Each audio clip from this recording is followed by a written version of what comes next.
You know, is it sad that the first time I saw the poster for this movie, I thought, why is that ugly girl holding a knife? Child's Play. So Child's Play was a 1988 movie directed by Tom Holland and written by Don Mancini, John Lafia, and Tom Holland. Not Spider-Man Tom Holland. Now this movie stars Chris Sarandon, Catherine Hicks, Alex Vincent, and Brad Dourif as the voice of Chucky. Now the plot of this movie is that 6-year-old Andy Barclay receives a toy good guy doll for his birthday from his mother. But little do they realize that that doll actually contains the soul of an evil serial killer named Charles Lee Ray, played by Brad Dourif. And now Chucky is going around killing people until he finds out that the more he stays in the doll's body, the more he becomes human until he eventually becomes entirely human. So now he realizes he has to get his soul into Andy's body, and now the mother and Detective Norris are on their way to stop him. Now let's get into the things that are good about this movie. Number one, something that gets overlooked a lot, the acting. The acting in this movie is surprisingly really good, especially for a movie like this. Catherine Hicks does a great job playing Andy's mother, Karen. Alex Vincent does a really good job playing Andy Barclay in this movie. He's only like 6 years old. Alex Vincent and Catherine Hicks actually have really good chemistry together, and you really buy them as mother and son. Chris Sarandon as Mike Norris is, again, really good. You really believe that he's like, okay, you two are just completely insane. There's no way that the doll's alive. It's obviously the kid. Which, admittedly, also does sound stupid.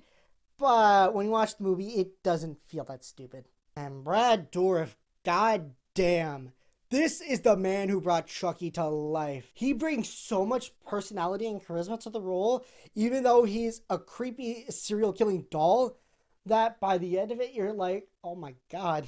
I can't believe I actually thought that this doll was real, because he has a lot of personality in this movie, unlike the 2019 remake, which is literally just a malfunctioning AI, which doesn't allow for as much personality or jokes or anything. And surprisingly, this version of Chucky doesn't actually have that many jokes. He's creepy for the most part. I mean, granted, he does crack the occasional one-liner or joke, but it's not like the sequels where it gets overbearing to the point of just frustration because it's really stupid. It actually is kind of funny in this movie. Now let's get to the second most obvious thing that's great about this movie, the animatronics. The animatronics for 1988, wow, they hold up really well. Like, really, really well. Granted, there are a few moments where you can tell it's like, oh, it's just a puppet or it's just a little person. But for the rest of the movie, it looks really good. And the story, hey, it's actually pretty good. I mean, let's be honest, the story isn't anything special, but it serves the movie just fine. It's not like there's any big cliffhangers or anything. I'm just going to get that out of the way.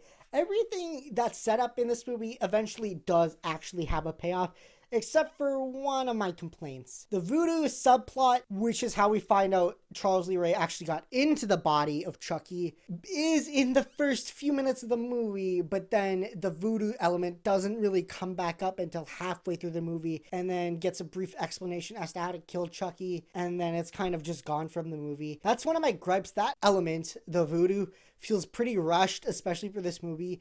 I know it's only 80 minutes long, but that probably could have been expanded on a little more, which I know they do a little bit in the sequels, but that probably should have been fleshed out a little bit more. And honestly, I think this isn't really even an R-rated movie. There's not that much violence in it. There is violence, don't get me wrong, but it's not like R-rated violence. I think this would probably be more like a PG-13 movie, borderline R, kind of like how The Dark Knight kind of pushed the envelope for PG-13. But that's not a complaint against the movie. That's just me wondering, like, why this was an R. I mean, I know, the concept, it's kind of scary.